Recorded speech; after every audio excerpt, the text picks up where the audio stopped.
मैं अपना मुको बैठे हैं जस्ट कॉम चैनल दा मैं हम तरह चली मैं वहाँ से सिजर लाई आई थी हौजी जालूपुरा दगी थोकले पोचे खरा ले गए ना सिजर आई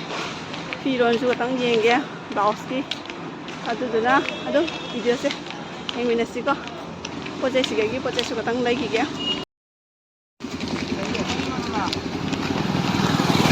ना उ कनो गा जो ले कायदा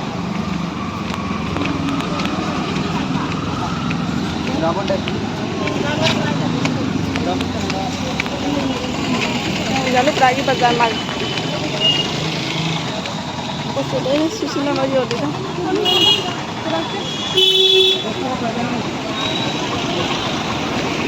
नहीं जा रहा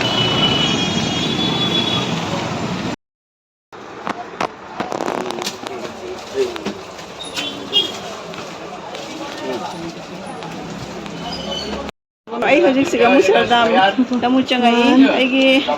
नाचो मचांग साबको अदो नुंग लेतना लेबा आइना दुना नुंग सु लौहरा गायना नुंग से सुनारी दुना मा दुम हापी गायना दुम लेबा सनारी सा लरगा नुंग फंगदना दे आई छिनसे दनिंग से आई दुम थिरागे आइना दो आइना पामजब से येलो नेबा येलो फंगद्रा से हापुनो ननि ऑरेंज ओइना हापन मोके नुंग खुदुक लेबा मचु पुना मकी नोले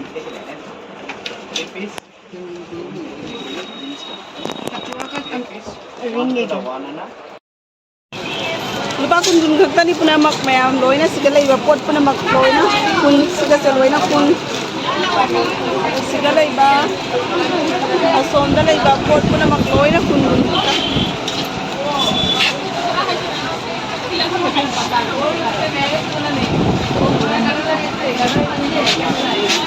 ni kutin yaw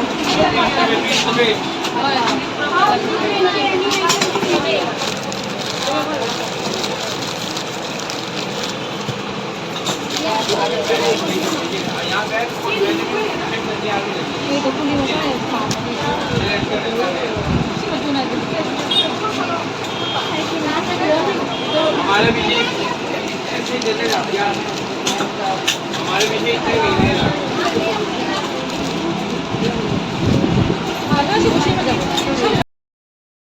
आई लौगा दबा पो लौ लोरगा को असिगे चंगे 5 मिनट सिगे फी लौगे ना चंगे सिगे फी खरा लौगिगे असिगे वेलवेट की फी से ये क्या है नहीं कुछ नहीं है देखो क्या है कुछ नहीं है धागा फटने वाला है क्या उस साइड से दो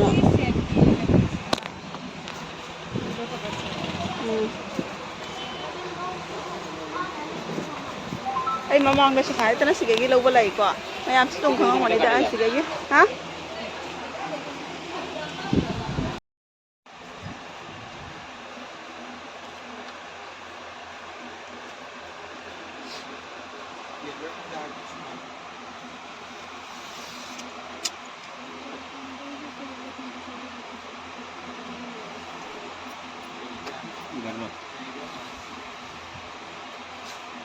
कॉटन नहीं लेना है कॉटन भी लेगा देखो हम काट रहे देखो आप वो पर्दा है क्या रेडीमेड है रेडीमेड से बोल रहा हूँ ये जो दरवाजा और खिड़की का दोनों का तो ये खत्म होने लगा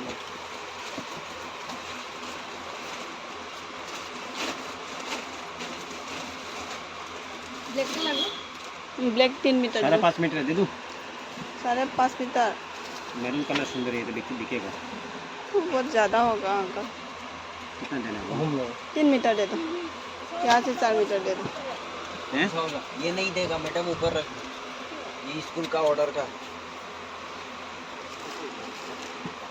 इसका अभी थाना आया इधर 3 मीटर ओ ये देखो ये 300 टका अभी आए इसीलिए मैं उस दिन बोला 2 ले लो 2 ले लो एक लो दरवाजा खिड़की बोलो रे हिसाब तो भी इतना ले रहे हैं अया मुंडे ना सिगेगी बेच खना बजेगी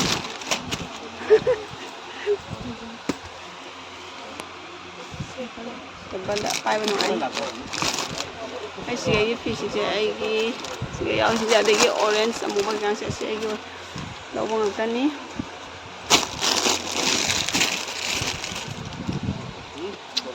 ꯑꯁ ꯑꯩꯒꯤꯁꯦ ꯅꯪꯅ ꯇꯧꯕꯤꯔꯣꯅꯦ डबल किलो का पर देवा यूके देखला ना देखला ना सामने इधर दिखे दिखे बैठ के रखना है ना सिंगल किलो का सामने सिंगल नीचे सिंगल बेचना देख ले बैठ डबल टा देख लो तो Tarik kita grade type rekta se. सामने में को ओना से Jam bolo chandari देखो से देखना है chandari dukau. ऐसे लोग करते हैं Hello. अच्छा मैंने पूछो ना भाई कौन है? Soy. मालटा देखी लगे देखो बोल. नहीं कौन है? yung bagay ganda pa niya kasi napita ko Pero yan pala. Sinigay ba niya ba? So, tin. मेरे देखा से ये दुकान है. Tapos, Kaya namin sa kasi tin.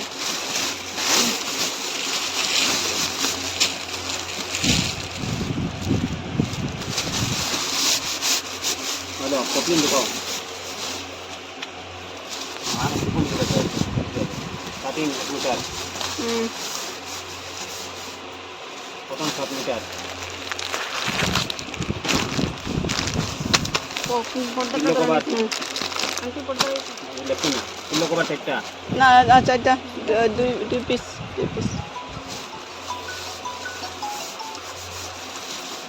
Hello. किसो जयपुर ही है. Ako yan. Hindi alam ko. हाँ.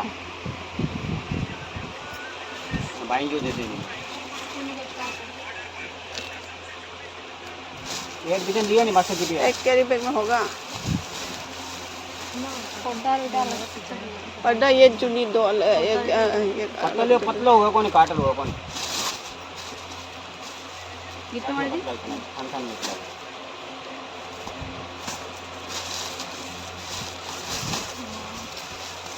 बैठक दोनों नहीं. Nikalna. Kota Kota. चारटा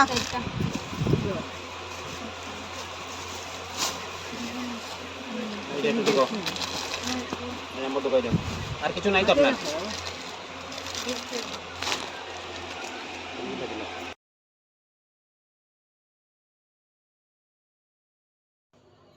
Hello ma'am, aigi ngaranggi lerekpa fishing do adudo video do loihudre ba ko aduduna yumda alaga oina yenghalage keke lerekke habido fishing do yenghalage ko sido aigi oda fiji na te ko blouse ko gi fiji tani do gan hosike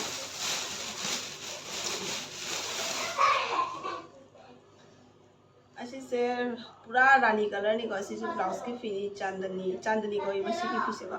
asi malai re ai se yamba siu mang ta oina pure ko asi sina maroon sina maroon ko aina khara kakkare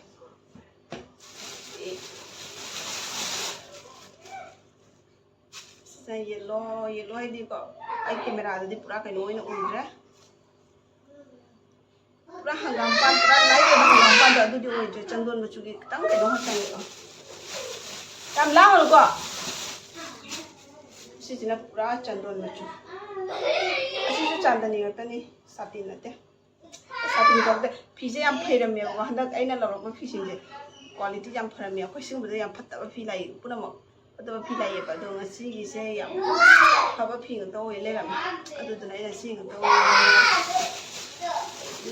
फिदि याम लरक तेदा सिना baby pink हाइगद्रा baby pink colour black sila ya ko asi sila ina cotton ni chuni lorok pane ab tara ka to dai tre loi lo ore और red am sila ide pura red machu yam phajai si red se camera da di phajabra phajadra khangdre pura red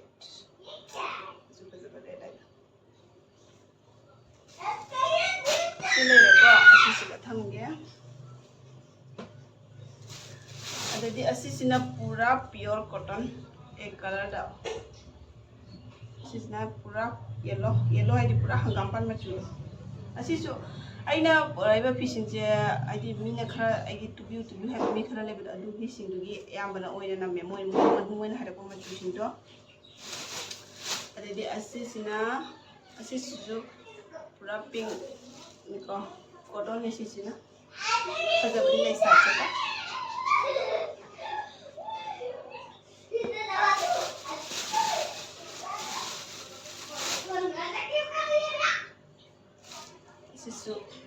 cotton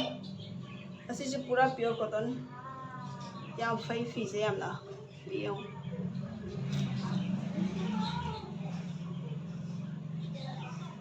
असिसुना parrot green colour दो असिसु cotton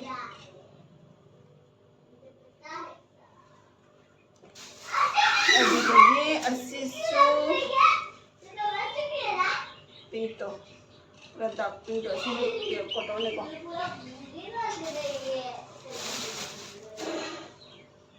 असिना पूरा dark green colour असिसुना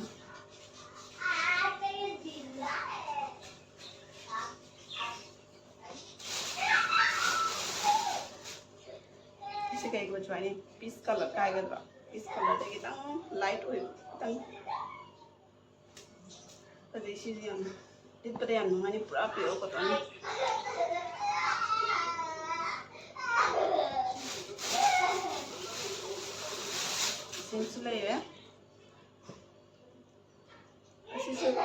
cotton kurta का फजनी ना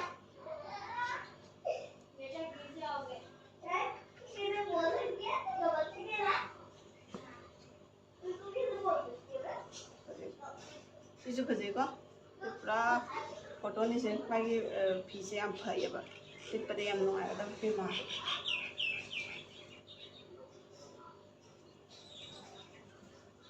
यामनदी product आइगे फीसे खतंग खतंग तनिको अदुम high बसिंदुगी मोगी त खतंग खतंग दुम सिगेगे हेन खतंग खतंग पुरै दुम तनिको अदुगगी यामना फजब फेनसु यावरी असिसु मीगी पूरा सिंगका हाइरको दुगी दुगैसे असिसना असिसे अखोगी बेबी पिंक सु ओइगनिको असिसिना असिगे ममिंगसिना सिना ख्वाइदगी ममन हेरी सिसिना ब्राइडल साटिन गइको असिसिगे ममिंगना से ब्राइडल साटिन ममनसु याम हेरी सिसे याम तांगे सिगी फिसे अदुगैदी ख्वाइदगी तावा फिमसु लैरे असिदी अइना मी अमा खकी खुइ मानबी फि तुगदबनेबा अदुगी मागी अककनबी तुबगी चांगदो अदुतने एने पुजरैसे आइदी फिसे अहेनबा मीना फलाउना तुगे हारगासु अइना पिबा ngमोइबको अदुम मीनासु तांगे खुल हारगनिको अदुदुना मागी लौगदबगी चांगदो अदु खक्तने एने पुलाइसे यौ फजैको कहीं का इलाज नहीं है फिर का इलाज बल्कि मैं ये स्विस्टान की रूम लगा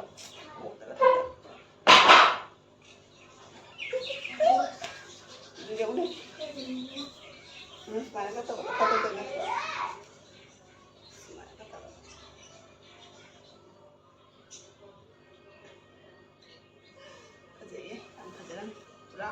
पूरा व्हाइट इसे क्या ना थमना खांगे खुदांग थमगे खुदांग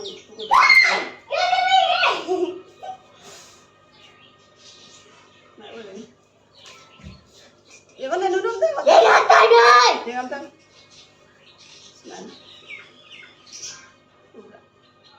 असिना ख्वांग थंगे सुजाई ममोंग थंगे से ममोंग थंगबदि खर फजगदो मानदे ख्वांग थंगमना फतरे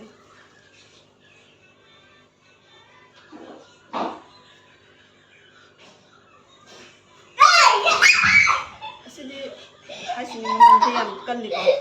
अदुदुना आइना जांग लौरक्ते आगे तुगदबगी चांग तने आइना लौरैसे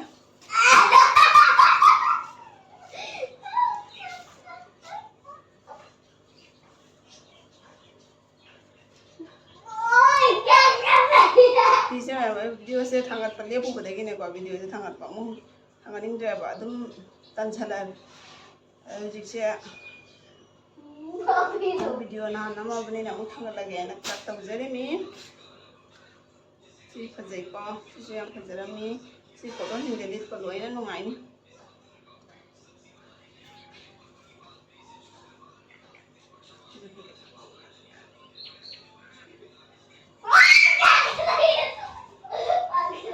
एंजेलिना से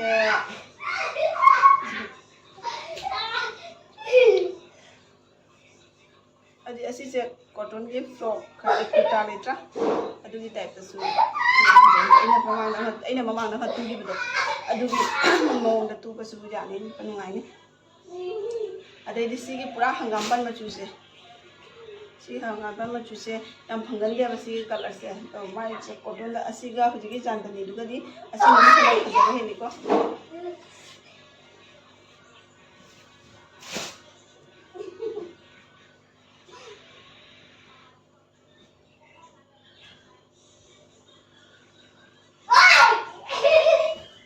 angang balai de amu basi di khangedra amu banai na ko adu lady sina baby pink color siga lai le sigi rani color si chuma chu yam phajai se yam phajara mi sina pura chandon machu tare sina asisina hujiki hanggampan machu do adu dugai sina katang light oi badu mai tan machu se katang di phajaba wal tu ra gadi free way tu gadi phajane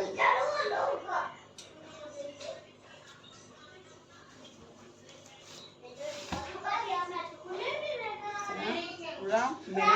maroon color asini mayam asi aigi ngarangi lawak pa phisi da sini sitani da sigam sile hawre sisina pura golden machu hagadra golden lagi tang mana dark te hoini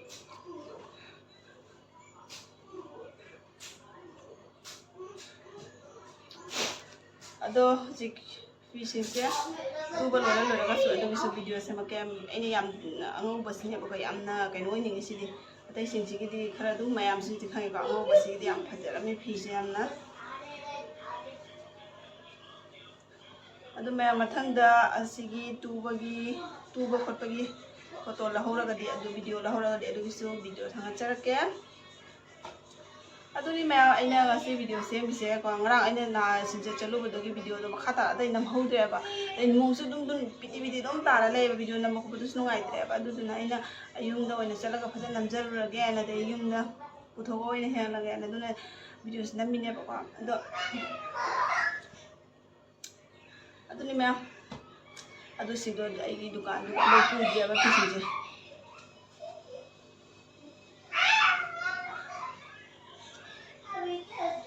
यदि मैं मतंग से video तो लैसे लगे को आइगी channel से पीदी कोई रबनी को ma'am तो येंदिरगा सब्सक्राइब तो बदी तो सब्सक्राइब खाना तो सलु को अदुम वीडियो थांगा लगतोय मी अदुम थांगा तो मी हाबे दनी को वीडियो थांगा नि दुम लेपा बनी वीडियो थांगा तन दाव अदो वीडियो दी दुम नम ले आइसु अदो यदि मतंग से वीडियो से लैसे लगे को मैम बाय बाय